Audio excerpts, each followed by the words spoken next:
नमस्कार, आप देख रहे हैं सी न्यूज भारत। मैं हूं आपके साथ स्नेहा सिंह। कहते हैं किसी में कुछ कर गुजरने का जज्बा हो तो कामयाबी भी कदम चूमती है। ऐसा ही कारनामा कर दिखाया एटा की बेटी अपेक्षा यादव ने। भारत के सबसे बड़े Indian council of medical research में रहकर एक वैज्ञानिक के तौर पर देश की सेवा कर रही हैं अपेक्षा। एक बेटी अपेक्षा यादव मिडिल क्लास परिवार में जन्मी। अपेक्षा यादव के पिता पेशे से एक वकील हैं। अपेक्षा बचपन से ही पढ़ने में बहुत तेज थी। एटा से इंटर की पढ़ाई पूरी करने के बाद आगरा से ग्रेजुएशन, नोएडा से पोस्ट ग्रेजुएशन करने के बाद डॉक्टर बनी। पढ़ाई पूरी करने के बाद डिसर्टेशन वर्क मास्टर्स का एम्स से कंप्लीट किया। उसके बाद 2014 में इंडिया हेरिटेज सेंटर में जॉब के दौरान अपेक्षा में ईरान में हुए सेमिनार को लेकर भारत को भी रिप्रेजेंट किया गया।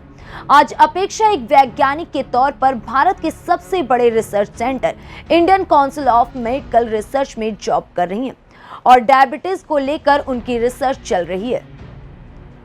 भारत के ICMR रिसर्च सेंटर में कई कोरोना वैक्सीन बनाने पर सफलता हासिल की गई है।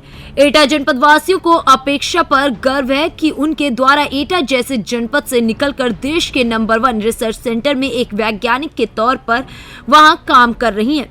इसको लेकर माता पिता भी बहुत खुश हैं। उनकी बेटी आज ICMR में बीमारियों पर रिसर्च कर देश की सेवा कर रही है। अपेक्षा जी, आप जो है एटा जैसी जगह से निकलकर यहाँ एक वैज्ञानिक बनी हैं, तो ये आपके लिए जो सफ़र रहा है कितना चुनौतीपूर्ण रहा है?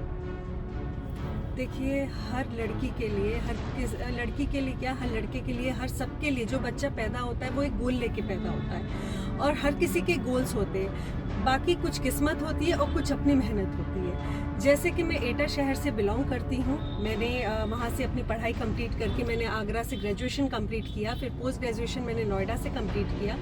बाद में मेरा डिसर्टेशन वर्क था मास्टर्स का, वो मैंने एम्स से कंप्लीट किया, डिपार्टमेंट ऑफ फार्माकोलॉजी से। उसके बाद मैंने जॉब किया इंडिया हेरिटेज सेंटर, जहाँ मैंने अपने को वहाँ पे नॉन अलाइन मूवमेंट करके कंट्रीज़ का नॉन डेवलपिंग कंट्रीज़ के वर्किंग था, जिसके दौरान मैंने वहाँ पे ईरान में एक हुआ था हमारा बड़ा सेमिनार। वहाँ पर मैंने अपने इंडिया को रिप्रेजेंट किया था, वहाँ की साइंस एंड टेक्नोलॉजी को रिप्रेजेंट किया। उसके बाद से ही मैं यहाँ एक Indian council of medical research, जिसको आप सभी जानते हैं, जिसने अभी कोरोना वैक्सीन का इतने बड़े कोरोना काल में इस ICMR का बहुत बड़ा योगदान रहा है वैक्सीन बनाने में और चीज़ों को और आम जनता को इससे बचाने के लिए।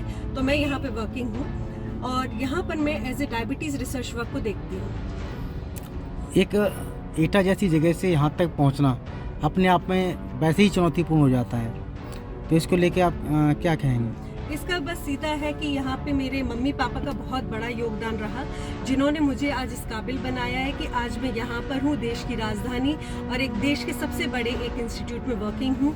इसके लिए मेरे माँ बाप ने बहुत साथ दिया मेरा। हम एक छोटे शहर से बिलोंग करते हैं, जहाँ हमेशा छोटी मोटी चीज़ें ऊंच नीच बहुत हुई कि कैसे पढ़ना है, कैसे जाना है, क्या करना है। तो मेरे माँ बाप का मार्गदर्शन इसमें बहुत काम आया है, उनकी मेहनत बहुत काम आई है, जो उन्होंने और उनके संस्कार बहुत काम आए हैं, जो उन्होंने मुझे दिए। और आज आप लोगों के आगे रिजल्ट है कि मैं जहाँ पर आप देश की सेवा कर रही हैं, तो कैसा फील कर रही हैं? ये तो सौभाग्य है मेरा कि आज मैं इतनी अच्छी जगह हूँ, आप सबके प्यार और सहयोग की वजह से, और दिल से ही बहुत ज़्यादा खुशी हो रही है मुझे कि मैं आज यहाँ पर हूँ। एटा से सी न्यूज संवाददाता लखन यादव की रिपोर्ट। फिलहाल इस खबर में बस इतना ही। देश विदेश की ऐसी तमाम खबरों को देखने के लिए बने रहें सी न्यूज भारत के साथ।